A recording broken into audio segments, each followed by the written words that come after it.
Wait, I've gone on mute. Hang on. Start again. Assalamu alaikum wa rahmatullahi wa barakatuh. Welcome everyone to our new set of lives, Roll on Ramadan. We are going to start with preparation with Sister Farah Halabi, and we are going to get Soulish for Ramadan with Sister Farah. Now, I'm sure that most of you, all of you, know Sister Farah. Mashallah, she's been with us since the start, a key component of Parenting with Alabama Side conferences.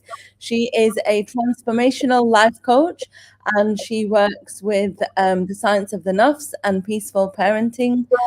She's a peaceful parenting coach, mashallah, and today she's going to be talking about getting soulish for Ramadan. So definitely this is going to be one of our most useful webinars, hopefully, inshallah. So welcome everybody, and thank you so much for joining us. Please do write your questions in the chat, inshallah. And Sister Farah, over to you. Thanks for coming. For such a lovely introduction, alhamdulillah. So yes, I'd like to say assalamu alaikum wa rahmatullahi wa barakatuh to all of the amazing ladies and gentlemen, the parents that are watching this. My name is Farah Halabi, and like Sister Sarah said, I am a transformational life coach, and I help my clients really overcome the issues.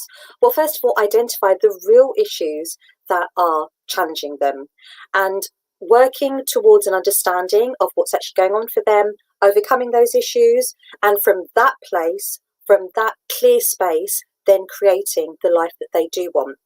And subhanallah, in keeping with the theme of parenting, but also in time for Ramadan, you know, inshallah, we'll be welcoming the month of Ramadan in the next in the next 2 weeks, less than 2 weeks, inshallah. And there is, I mean, you may very well have seen a lot of courses, a lot of hype, a lot of stuff that's going on with regards to welcoming the auspicious month of Ramadan. Lots of tools and techniques, lots of prep, lots of decor tips, lots of stuff to do with the kids, lots of batch cooking tips and everything.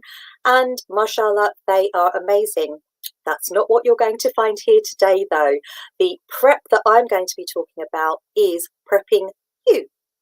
What are you doing for you to prepare yourself to welcome in the month of Ramadan that does not involve one samosa, that doesn't involve any of your children, doesn't involve your spouses, doesn't involve anyone else? This is purely what are you doing to get soulish. And for those of you that don't know what soulish means, I shall just very quickly give an example or give an explanation of it. The term soulish was born actually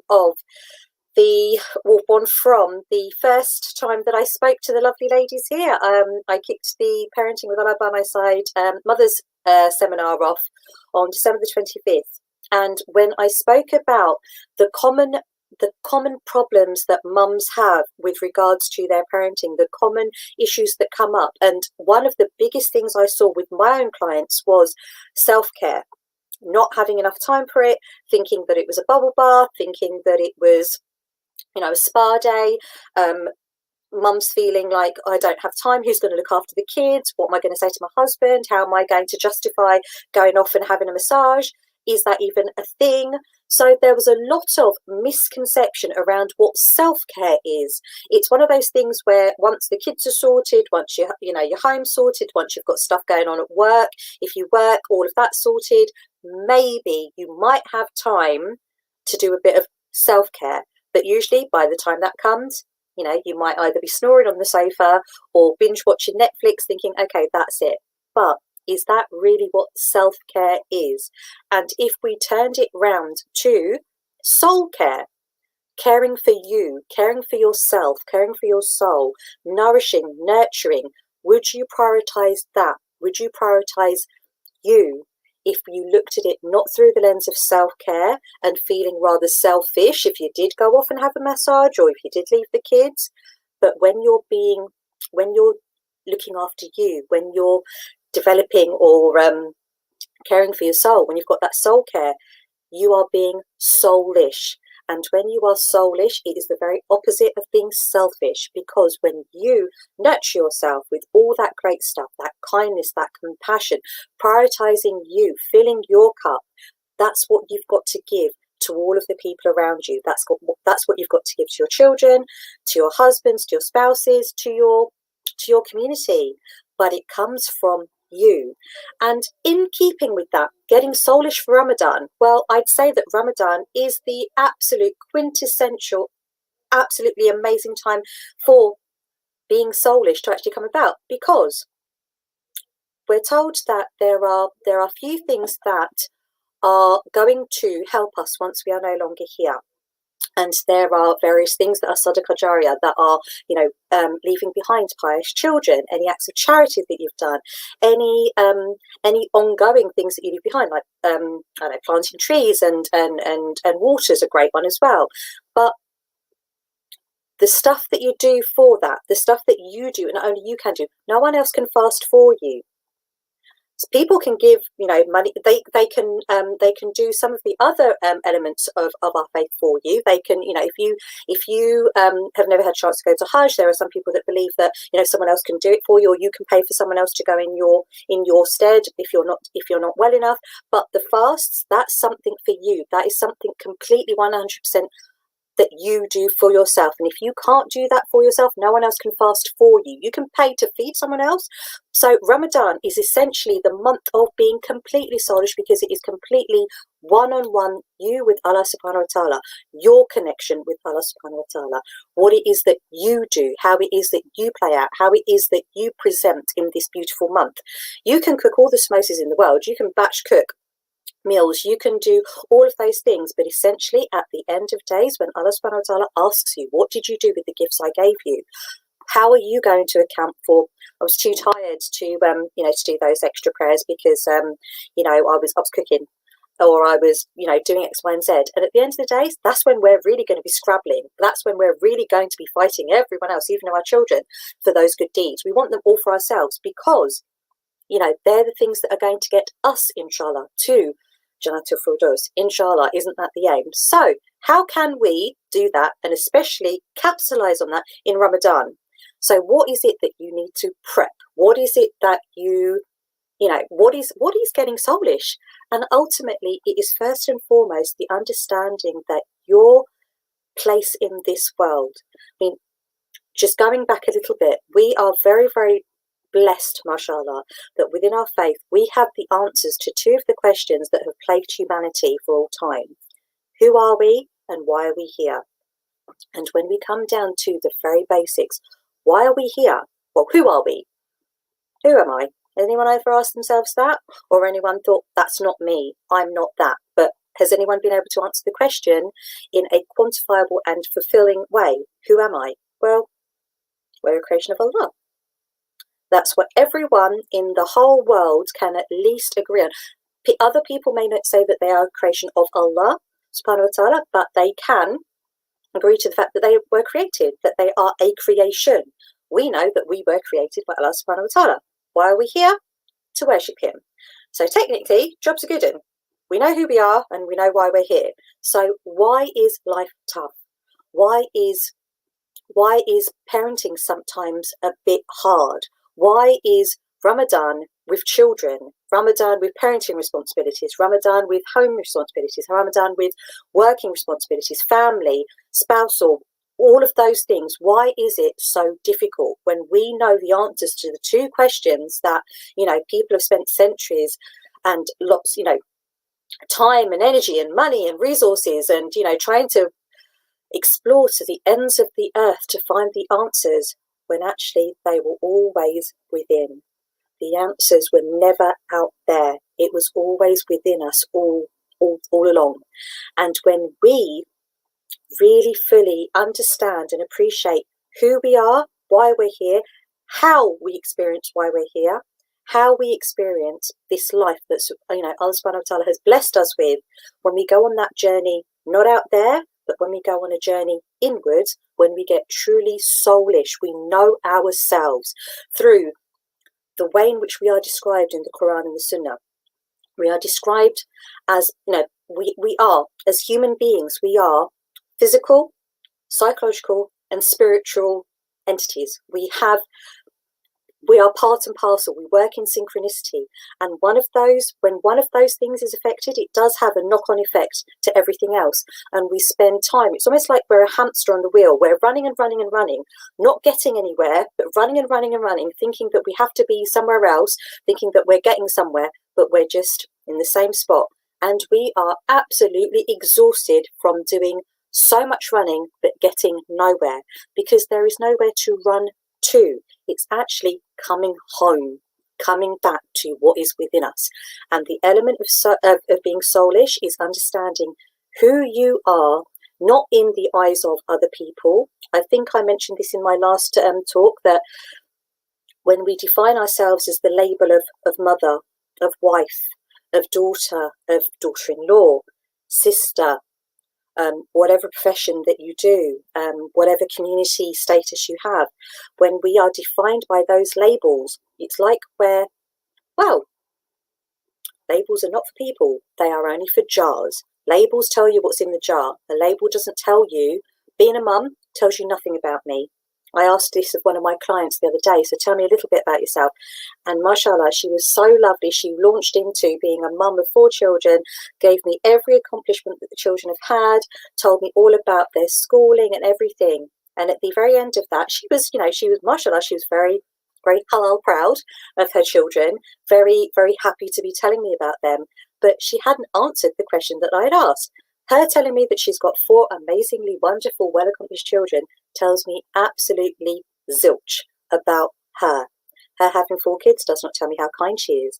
Her having, a son who had just got his, I think it was a green belt in karate, doesn't tell me how compassionate she is. So when we define ourselves through those definitions, through the role of mum, through the role of wife, what does it tell me about you if you say I'm so-and-so's wife? It's a lovely blessing, mashallah, an honoured role, like being a mum. Absolutely beautiful. But you weren't born a mum and you weren't born a wife. You were born you. And even if you never went on to have children, never went on to get married, never went on to do some super duper job, you are absolutely awesome because you were born and you were chosen by Allah subhanahu wa ta'ala to be here right now. So how does that tie in with getting soulish for Ramadan?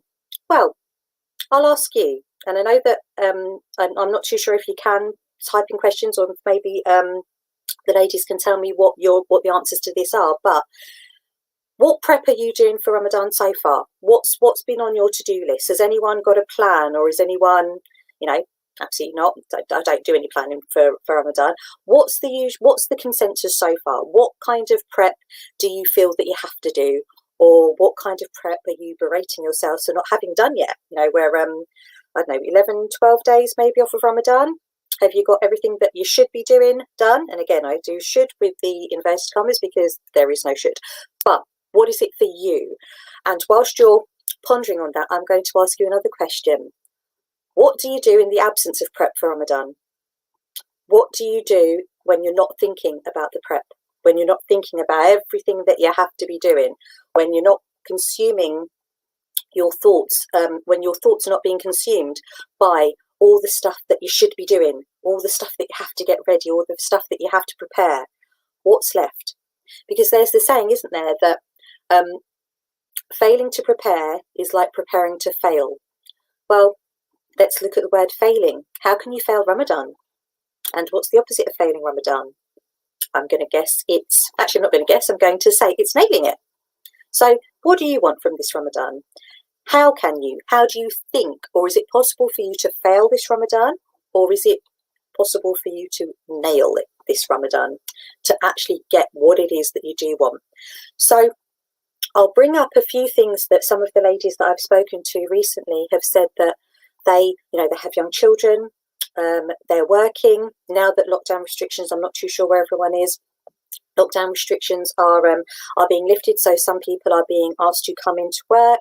And so, last year when everyone's pretty much on lockdown, and if you could work from home, you work from home, then everyone was pretty much in the home. But then, even though everyone was at home, there were issues of schooling from home, living from home, working from home, socializing from home, Ramadaning from home, eating from home, everything is in the confines of your home. So that was different. But this year it might be a little bit different with people having to go out to work. So if your issues are, I can't do Ramadan. I can't do Ramadan the way I want to do Ramadan because I've got small children.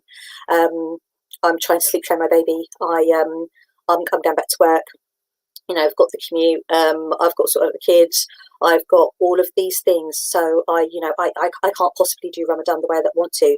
If everything was, if the kids were at school or if the kids were off school, if I wasn't working, then I'd be all right. Well, is that true?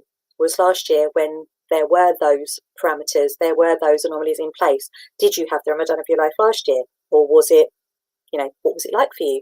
So I've got a couple of answers on the what it is that you're preparing for this Ramadan, and a couple of them are fasting the missed fasts, right? Okay, buying for Eid, and collecting recipes and meal planning.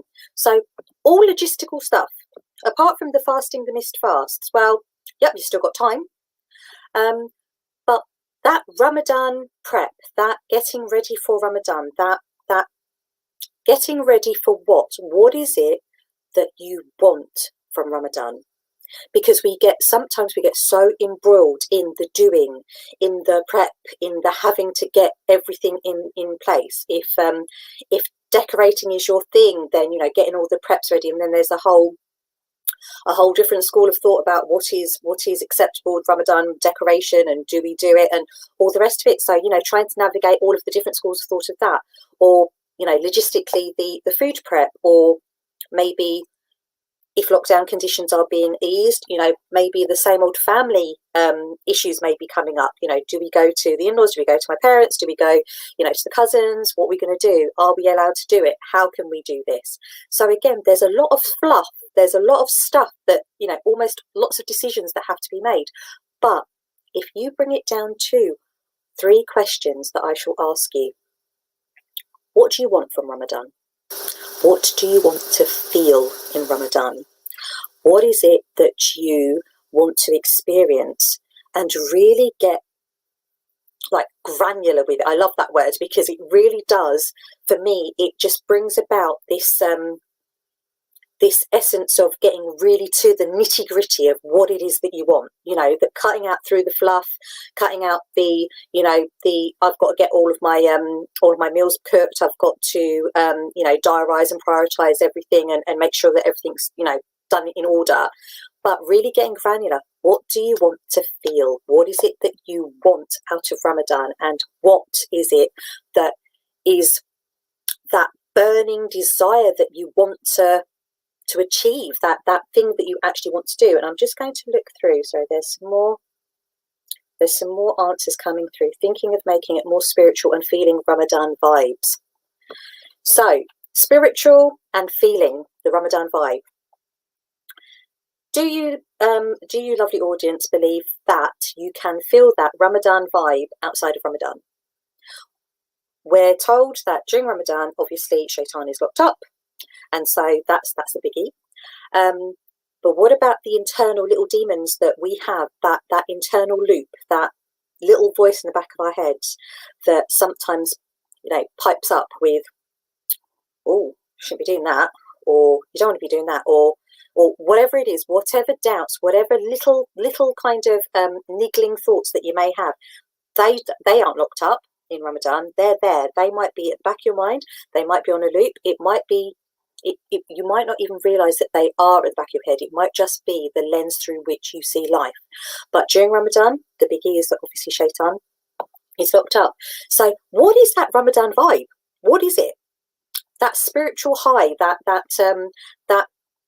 kind of feeling, because Ramadan as a month, how do we experience Ramadan? How do we get the most out of Ramadan? And when I ask that question, I'm thinking very much of Surah Al-Rad, when we are told that verily in the dhikr of Allah do hearts find rest, hearts find peace. But the dhikr, the remembrance of Allah, the thinking of Allah subhanahu wa ta'ala, in the thinking of him. How do we think of him? Because we can't see him. We can't touch him. We experience him through how we think of him. what we believe of him, what we know about him through his beautiful names.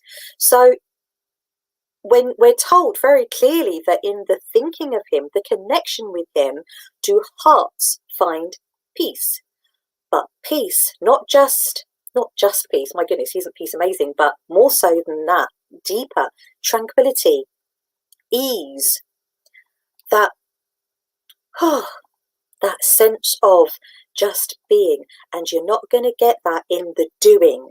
You're not going to get that in the millions of decorations that you might want to put up, or or stressing out about how you're not doing enough, how you don't have time to do enough.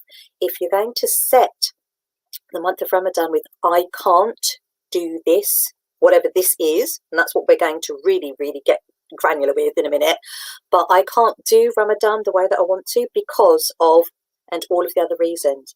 But you were given those little ones, you were given that job, you were given that home, you were given the children, you were given the circumstances, not by accident. They didn't just suddenly happen. It was intentional. Allah subhanahu wa ta'ala has given you all of this and put Ramadan in the month that he's put it at the time that he has, knowing full well that you will crack on, because he will not bear a soul, a person, with more than they can take.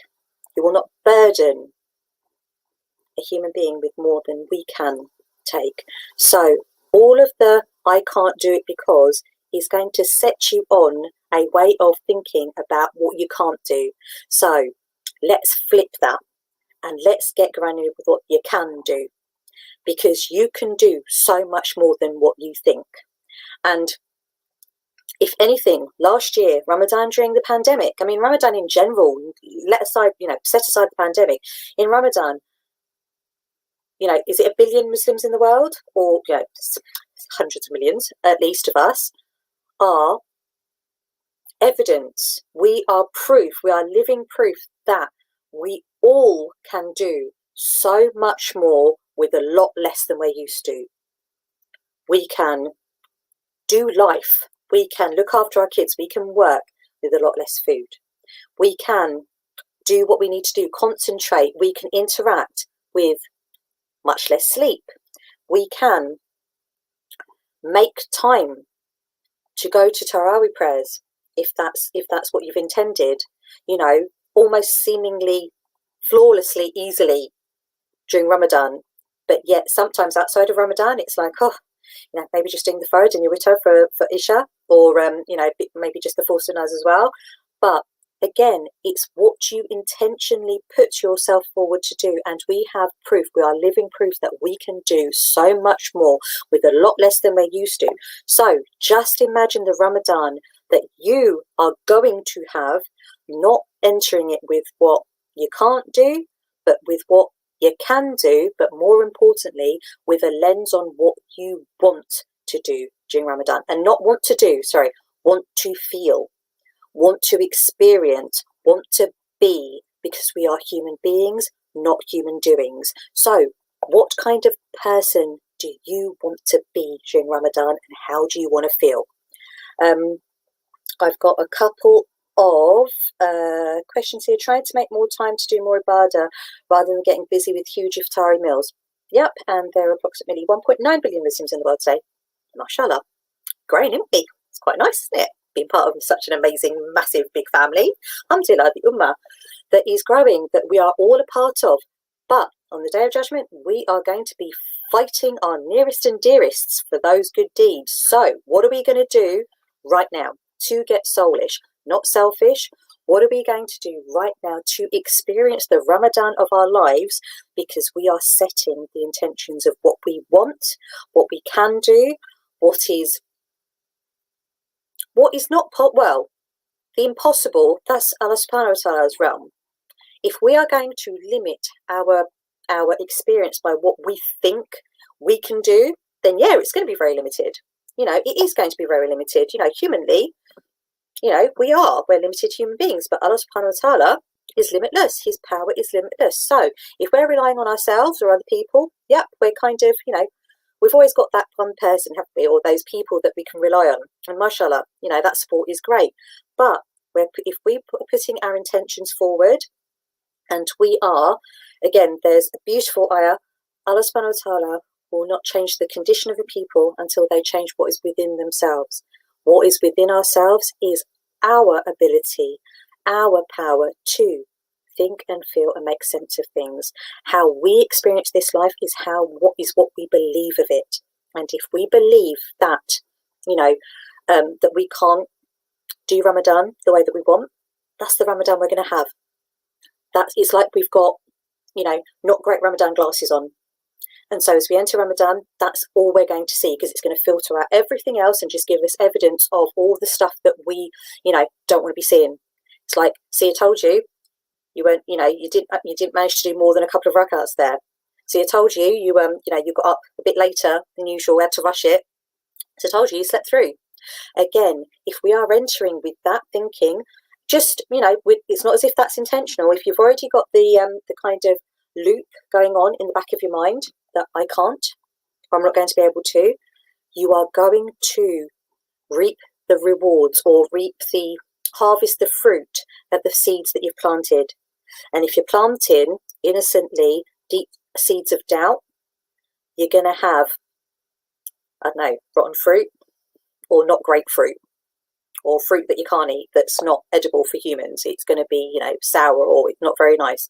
But if you are going to be sowing the seeds of confidence, of complete and utter faith and belief that you are going to have a cracking Ramadan, that you are going to do everything in your power, in your ability, with your capabilities, with the possibilities that you can get creative about, you are going to have the Ramadan of your dreams, because you want to feel whatever it is that you want to feel. Then you are going to, that belief in what you want Ramadan to be is going to power your actions to get there. You will experience what you believe of something. So, what do you want? What do you want from Ramadan? What do you want to feel? And the second question is, why? Why do you want to feel that? What will it give you? What will, once you've really got granular with what you want to say, or when you've really got to the nuts and bolts, when you've kind of really dug deep and, answered that question, because we've all got, the extra ibadah and thinking, great time. Obviously, everything we do is amplified. So, you'd want to be reading all day long and doing extra acts of ibadah. But I think that sometimes we forget that everything that we do, if we are thinking about Allah subhanahu wa ta'ala, can be turned into an act of ibadah.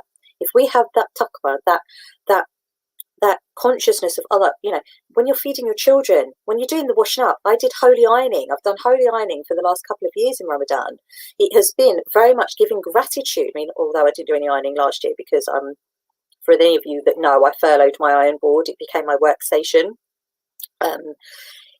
Lockdown was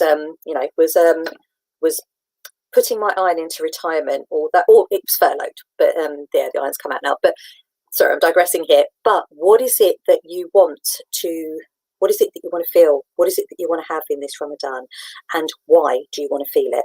So I'm not sure if anyone's going to answer those questions. I will ask Sister Sarah, because it's now getting up to half an hour. So, ladies, is there any questions that you want me to answer, or am I okay to talk for a bit more, or what would you like? At the moment, I've been putting their comments in for you, what they've been saying. So, but I love the idea of a Ramadan, ironing-free Ramadan. I think that's going to be amazing. Even if we just did that, that would be like a fun Ramadan for me. Yeah, but I think what you're saying about the about getting ready for Ramadan, in terms of, we always think about the logistics, about like you said, getting ready for meals and stuff like that. And obviously getting ready in our minds is something that we probably don't do, and we need to do it, and And I think we said this in our session when I had the private session with you, when you said to me, okay, now next time when I ask you this question, make sure it's got nothing to do with your parents, your family, your children, your husband, or anyone else. It's just about you. And that saying that, what I want to do for my own Ramadan, that a really difficult question to answer, because having, when you think about Ramadan, like you said, I think about, okay, I've got to make sure that they eat properly, that they eat nutritious meals, and I'm not just frying up samosas every day, even though they love it, and even though I want to reward them with, here you go, here's a couple of samosas. But personally, it's really been difficult to think about what I want from Ramadan and how I want to change things. So yeah, definitely. I'm just listening to you very intently, and I can see there's people commenting, and they're kind of saying the same kind of things. It's nice to get ready for our Ramadan as well. So we just want to learn from you, I guess, how to do that. Well, I've got a couple of kind of things. It's really about, you don't have to, exclude the children. I'm not saying, go on holiday and leave the ironing and leave the kids themselves. It's incorporating the things that you do ordinarily. It's like, I don't know. Okay, no, I do know. How many times have you been on holiday? Like going on holiday, I know pre-pandemic, but going on holiday and really looking forward to it. It's going to be amazing, and you go on holiday, but when you get on the plane or the boat or the or the coach, whatever it is, it's not like you check in your children's personalities or even your personality, and then when you get to the other end, you pick up a different set of personalities on the conveyor belt, with your luggage. It's not like you've picked up different children and different you, and then they're the happy, holiday people, and they're the ones that are having a great time. You're still you, your kids are still them. And I don't know of anyone whose children don't, or even themselves, don't have the same issues or the same thinking that they did at home when they go on holiday. It's like, you can't take a holiday from yourself. You can't take a vacation from your thinking. You don't have to apply for a visa or, get deported from you. This is you. You are the one that is navigating the holiday. You are the one that's navigating Ramadan. You are the one that's navigating this life. Life is not happening to you. Life is the outside, that's there. But what you do, how you experience it, is 1,000,000% unique to you, because no one else in the world can think, feel, believe, sense, feel, see, hear what you are doing, what you are sensing, hearing, feeling, believing, thinking, experiencing at the moment that you are experiencing it. And I used this analogy in the last conference, watching a film. You could watch a film with your best friend, with your husband, with your wife, with your children, and all of you could come out with very different opinions of what the film's like. The film is neutral. The film's just happening. Ramadan in itself is neutral. It is a month bestowed upon us, given to us as a gift, the blessings that we can reap in Ramadan. Mashallah, it's amazing. We have the night of power. We have, all of the amazingness that is Ramadan. But essentially, that is all neutral and it only makes sense to us. It will only be impactful on us when we apply how we understand it, when we apply how we make sense of it to us. Like someone else can say, oh, during Ramadan, I get this feeling and I do this and I do that. Mashallah, you can even replicate the doing of that person, but you're not going to be able to replicate that experience of it because they think differently. They experience it differently. They make sense of things differently. And that's okay for them, just like it's okay for you. So getting soulish is really, in this respect, there is an element of selfish, but it's, again, not to the detriment of other people. When you are being soulish, when you are feeling that you are doing everything that you can, you are experiencing what you want out of Ramadan, you've got that to give to your kids. You are then the best role model, because you don't then need the kids or your husband or your wife or the community to be a certain way to give you that Ramadan feeling. Whatever that Ramadan feeling is for you, you've already got that going on for you.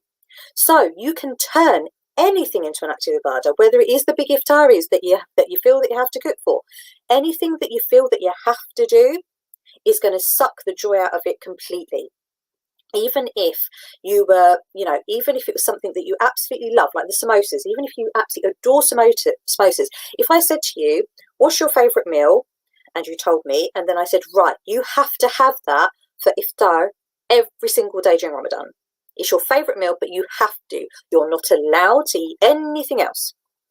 When you feel that you do not have an element of control or freedom to choose, or just that space to do what it is that you want, even though you really like it, you really love that meal, it's your favourite meal, but once you put pressure, once you exert control or demand or I don't know, or exert any kind of sense of this is what you have to do, it will take all of the joy out of it. So if you feel that you have to prepare these iftars, then yeah, that's, when you have to do something, not nice. But you can flip that. If it is something that it's expected of you, if it's something that is going to cause issues, again, I don't know the personal circumstances of the person that sent that message, but if it's something that you think that, you're going to have to do, because otherwise something, people aren't be happy or whatever it is, then you can even turn that into an act of ibadah by preparing that iftar, by preparing that food, by being grateful for every bit of meat or vegetables or whatever it is that you are prepping, for the electricity or the fuel that is powering that meal, for the for the seasons in which those vegetables were harvested. You can turn cooking a meal for cooking a big iftar, which is probably something maybe that you don't want to be doing, into a million different acts of ibadah, of gratitude, of being thankful, of being able to. So even if there are things that you feel that you think that you have to do, that are maybe in your mind not an excuse but a very valid reason, oh, I can't do what I want to be doing because I've got to do this, well, turn the got to do this into I get to do this.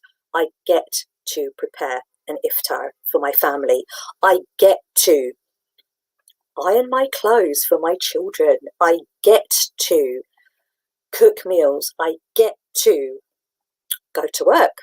I get to do X, Y, and Z. Because when you flip that from I have to I get to, it changes the way in which you see that. It no longer becomes something that is being imposed. It becomes a choice. It becomes, or at least it becomes more of and less of an imposition and more of a getting on board with doing it. And then you're not fighting it so much. You're kind of going with the tide rather than fighting against it. And again, when you are thinking of Allah subhanahu wa ta'ala and you are asking him, to either, I don't know, take those obstacles away or, see the benefit in it, whatever it is, that conversation time with Allah subhanahu wa ta'ala when you're chopping vegetables or when you're preparing the iftar, that is one-on-one time. That is, you may want to have been doing extra acts of ibadah that at that moment, maybe I can't read the Quran because I'm cooking, or I can't do those extra salahs because the kids are crying or whatever it is. But in the moments that you feel that those things are taking you away from what you should be doing or what you want to be doing during Ramadan, which is those acts of ibadah, turn whatever it is that you have to do into I get to look after my child. I get to be here when they're crying. I get to soothe them. And when you are thinking of that with gratitude, it becomes, it's a good deed. And isn't that what we want to be doing during Ramadan? Because everything that we do, even, saying Bismillah, it's amplified. The blessings, feeding people, amplified. The blessings of that. So instead of giving away the opportunities to earn those good deeds, reap them, harvest them, just do it all. Take whatever it is that seems like it's a challenge, and you can turn anything that's an imposition by the flick of a mental switch to not I have to, but I get to, and the lens changes from there, inshallah. So I hope that that's something that helps. I'm just going to see if there's any more messages. No, there's not on my phone, but really, if what we want from Ramadan, okay, I'll share with you what I want in Ramadan and what I know I'm going to get, because I am intentionally thinking about it, and I know that I will get the Ramadan that I believe I will have. So I've got 4 children. They're back to school now. We're on Easter break here in the UK, and I'm still working from home, alhamdulillah, so I'm very lucky in that respect. But I know that I will prioritise myself this whole Ramadan. I prioritise myself all the time. And although, you know, if you were to ask any of my family, do they feel hard done by? I'd say no. I'd like to say no. Sorry, my husband just coming in and she's going to put something away. But Tariq, do you feel hard done by me this Ramadan? By what? Do you feel that I ignore you, or that I take advantage of you? You ignore me most of the time. Oh, hello. Do you want to come in and say the truth? Because sorry, my husband is a joker. Go on. No, I don't feel.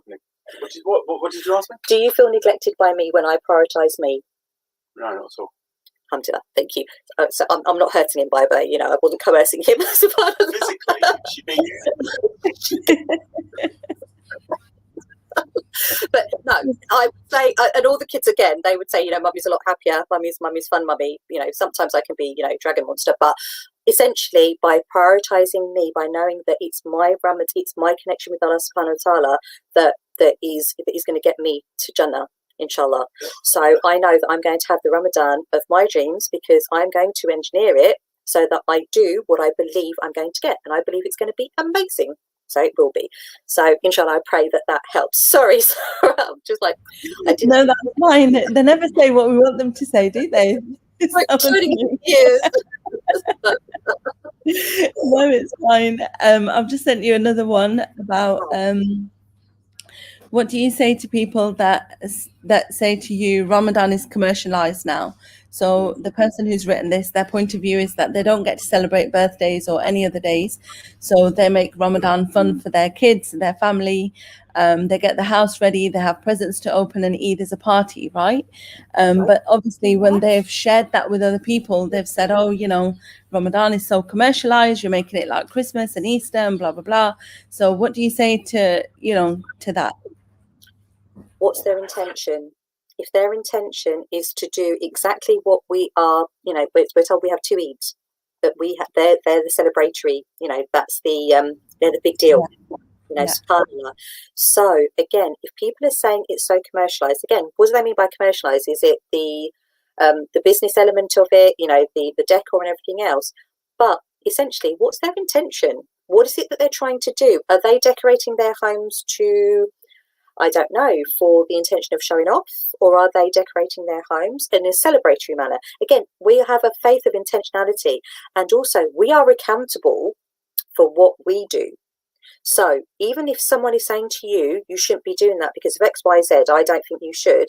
Well, as long as you understand that you are accountable for what you're doing, the intentions are what count. If you know, it's obviously if it's something that's, you know, mandated by a scholar. I mean, if there are scholarly people that are saying this, then again, I'm not a scholar, so I couldn't possibly comment on that. But why is it that you are doing the things that you want to do, doing, like, you know, the decorating, everything, and if you're good with that and you've made your peace with that and it's between you and Allah, then if there's any wrongdoing, that again is between you and Allah. So if we take on board what everyone else says and does and thinks about what we do, would we even get out of bed in the morning? You know, sometimes it'd be like, well, there's always an opinion about what you do, but when it comes to the end of days, you're accountable for what you did, what you believed, and why you did the things that you did. So as long as you are good with that, then the rest is, it's between them and Allah, but it's definitely between you and Allah subhanahu wa ta'ala. And we have a religion of ease. You know, if you want to decorate your house, I'm not saying that you should or you shouldn't, but it's up to you, is what I'm saying. Yeah. I think people, obviously, like you said, it's true. It doesn't matter what we do. Everyone's got an opinion, haven't they? One way or another, and we do have to get our intentions right. And what is our intention? Like, if I was to be honest, I'm on that side. I would decorate the house and get the house ready for Eid and Ramadan, and the kids love it because they just get so excited. Suleiman, he's been asking me for how long have you been asking me for the last 4 weeks? When does Ramadan start? When does Ramadan start? And he asked me this morning, when are you going to wrap our Eid presents? So yeah, gift presents are always, thing. What do you like most about Eid? I ask all my children. Presents. It's like give me the goods. But again, it's lovely that they feel that celebratory nature. I mean, are they going to skip through Ramadan? We talk about. I mean, I'm sure you do with your children. That before Eid, there's like 29, 30 days of Ramadan that you can. They were talking about that as well. They were talking about, we're going to put sweets in the calendar. Like they're getting ready for that. Because obviously that's what they know. I mean, what the little one's going to be for this month, and Suleiman 6, right? And both of them, that's what they associate with Ramadan, and I like that because in my mind, I want them to love Ramadan like we loved it, and we loved it for different reasons. Well, I loved it because we knew that in Ramadan we're going to see our cousins more often, because there'll be iftars, and we'll go to their house, they'll come to our house. Obviously, these guys don't get that. One, because I live so far away from everyone, but even because of lockdown, because of COVID, like my little one, she's, like I said, going to be 4. She is the one that remembers about the mask all the time because she thinks that's how you go outside. She doesn't remember the time where she went out without a mask. So it's like we used to remember our coat or whatever. That's how she remembers the mask, and it is really sad in a way, but again, it's the life that they're living, and we're getting them ready for this life, what they're living in. We're not getting them ready for what we lived in before, right? So I feel like it's really important to get them into that spirit and into that happiness of, hey, it's the best time of the year, So, inshallah, like you said, may Allah reward us for our intentions. Yeah, inshallah. Inshallah, Abby. And it's, again, it's that time of year. It's that time where, if you have good memories of it, well, alhamdulillah, and if you don't, then again, this Ramadan is the only Ramadan we've got right now. Inshallah, may we all experience an amazingly, truly beautiful Ramadan. It's the Ramadan. It is going to be the Ramadan of our lives because it's the only Ramadan in our life right now. The ones that have gone have gone. They've been done. You can't go back. You can make up the fast, absolutely. SubhanAllah, we are very, very lucky that we can do that, and that we are, encouraged to do that and still blessed. I mean, but this Ramadan right now is not a do-over. It's not a I've got to make up for the mistakes of before, or make it a certain way for me because I missed out, or I'm trying to replicate that, which is lovely, mashallah, it really is. It's the fact that we are observing this month of Ramadan with conscious awareness. It's not like, oh, it's just another month. It could be the absolute opposite. If we're not making a big deal out of it, what is the opposite? Just not thinking anything of it at all, just thinking that it's another month, another Monday to Sunday in the calendar. Astaghfirullah, it is a big deal. It is a month of absolute rewards and mercy and compassion, and it is the biggest do-over, if you want, for the future. It really is that sense of, I believe, hope and possibility. And we can have that even before Ramadan, because if we're sowing those seeds now of what we want to feel when we're thinking about that, the ways in which, if you want to be, if you want to feel connected to Allah subhanahu wa ta'ala, if that's what you want a Ramadan full of connection with Allah subhanahu wa ta'ala, you're connected to him right now by thinking of him, by finding out about him, by knowing him, by remembering. Verily, in the remembrance of Allah do hearts find rest and peace and tranquility and sukoon and all of that lovely stuff. You can have that right now. So if we expand upon that, it doesn't get to suddenly it's Ramadan, it's like, oh, okay, got to kind of, get into the swing of things. You can ease yourself in gently. If you've got missed fast, then, subhanAllah, got another 10 days. Got time to replace the fasts. You've got time to get into whatever Ramadan spirit you want. And we can create that. And when we feel that our experience comes from other people, that they're the ones that power our feelings, that's when we get into the overwhelm and the frenzy and the crazy. And it's like the kids are this and my husband's this and, my in-laws and everything is expected of me. But when you park that, your experience of life, your experience of Ramadan comes from what you believe of it. And if you believe, like I said, that you are going to have the Ramadan of your life, you will, because that belief is going to power what you do. It's going to power your actions. It's going to power your behavior. And the result will be what you intended. It will be the most amazing Ramadan. So again, one of the things that I just wanted to leave everyone on was when you flip the switch on having to do something and getting to do something. I get the chance to, not I have to. That, inshallah, is at least it puts you puts you focused on the possibility of getting something from something that you can't get out of, or that you feel that you can't get out of. So again, it's turning those positives into negatives. It's flipping the script. It's changing that perspective. It's thinking something slightly different of the same situation, because the iftars are neutral, the kids are neutral. In essence, Ramadan is neutral, but you will get what you believe you will get. You will experience what you believe and what you make sense of. So inshallah, I know that everyone's going to have the Ramadan that they believe they will. So why not make those beliefs amazing? Why not create those feelings that say, I want to, not I want to, I will have, I will feel peace, contentment, whatever it is. And when you've got that on loop, your actions will then be the self-fulfilling prophecy of what you've intended. And so I'm really looking forward to it. Ramadan's going to be amazing, inshallah. So thank you very much. Thank you so much for that inspiring talk and getting us ready for Ramadan. Roll on Ramadan. I'm ready. Are you ready, Iram? She's ready. Inshallah, Iram is ready. Ready, inshallah.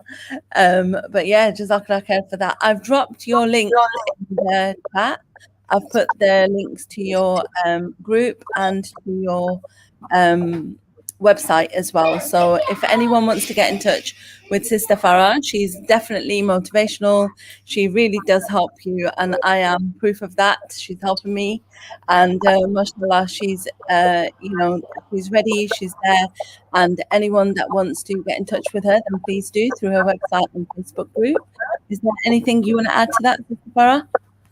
I'd like to add to that Alhamdulillah, thank you so much for this forum, to be able to speak to people, and also for whoever is listening, for you to have taken time out of your day to be here. And if you're watching this on a replay or on later on, that you, when we really get soulish, when we really get to grips with who we are, what we want, what we do want to feel, that in itself takes us out of being stuck to what is possible. And with Allah subhanahu wa ta'ala's help, He created the heavens and earth. Sorting us out is no biggie. So have faith in that, but know who you are, get really, really soulish, and inshallah, well, I say inshallah like it might not happen, but no, it will. When you really, really connect with you, but connecting through Him, only the amazing can happen. There's no downside to that. So jazakallah khair, and thank you so much for having me today. Oh, Jazakallah. Thank you so much for coming. We really appreciate that you've taken your time out as well and helped us along our journeys. And inshallah, tomorrow we're going to have Sister Sonia Keats coming to talk to us as well, inshallah. So keep an eye on your emails. We'll send you the links. Thank you so much for joining us, everybody. And assalamu alaikum wa rahmatullahi wa barakatuhu. Assalamu alaikum. Wa alaikum assalam. I think Iram's going to turn it off now.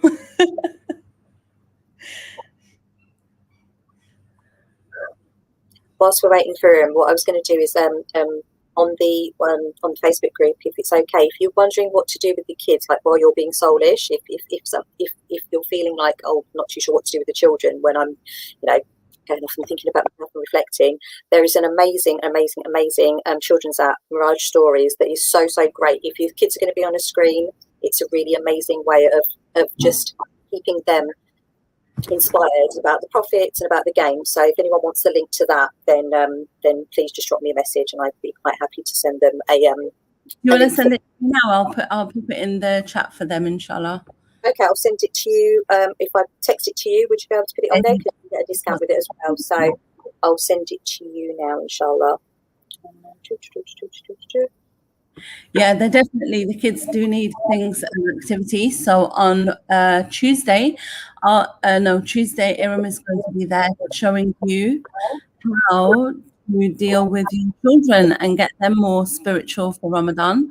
And on Monday, I'll be with you guys showing you different ways on how to keep your kids busy, because a lot of the time we are obviously, like I said, focusing on ourselves. And, it's a nice time to get the kids involved and get them to learn different things during Ramadan, because we're not busy going to cook for them, are we? So, especially the ones that are fasting, it's nice to give them things to do so that they can get through. So we're going to do that on Monday, and on Tuesday, like I said, Iram will be there. On Wednesday, we have another sister over with us who will show us. Her name's Nahida, and she'll be showing us how to put Ramadan into your schedule rather than trying to work around fasting, which obviously a lot of people struggle with that, don't we? Like, when are we going to break our fast, and where are we going to be? How is it going to be? Things like that. So she'll be talking about that. And then we have Karen coming on Thursday to show us how to stay fit and energized throughout Ramadan. That's going to be a scary one for me, because I'm away from that right now. She's going to ask me what I did since the last time, and I'm going to have to say nothing. And then we've got Dr. Laura coming in. She's a doctor turned stay-at-home mum, and she is going to show us or give us tips on fasting for nursing mums and mums with little ones that will have to run around all the time after the little ones. And then on Saturday, inshallah, we've got Maimoon showing us again how to get our kids involved in Ramadan. So we're going to maintain that momentum, inshallah. So we're going to start off as we mean to go on, inshallah. And thank you, Sister Farah, for the Mirage Stories. I'll pop that on. If you want to go, don't worry, you can go. I'll just stay chatting to everyone if you want, because I know sometimes Iram has got problem with the internet because she's not at home at the moment. So, but thank you so much for coming on. We really appreciate it. And inshallah, we look forward to the next time you're on. Well, yeah, thank you so much. Assalamu alaikum wa rahmatullahi wa barakatuh. I will speak to you very soon. Take care, sister. Take care. Assalamu alaikum. So, everyone who is still listening with me, I am so happy to have you guys here. Are there any more questions? Is there anything that you guys would like to share right now? We have got Zaida. She's talking about turning the negatives to positives. That's absolutely true. We really do have to turn the negatives into positives, because it's not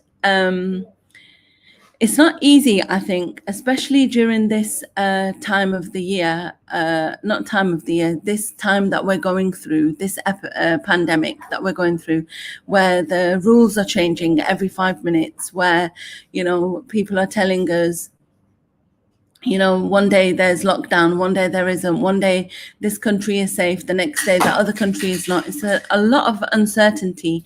So I think by getting ourselves ready and focused on Ramadan, I think it's a positive way for us to continue and kind of get a good basis or a good foundation, so that we've got a blueprint for the rest of the year, and that we can continue to stay positive. And it's very difficult. Of course, I completely, I'm in this pandemic with you. It's not like I'm not, but I feel like I have heard quite a few kind of stories and people at the moment that are really feeling that it's going to go on forever. And, I've heard them say, when is the next lockdown? Why is it constantly in lockdown?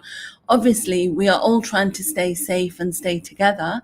And inshallah, by having us all together and going through this at the same time, it will be really nice for us to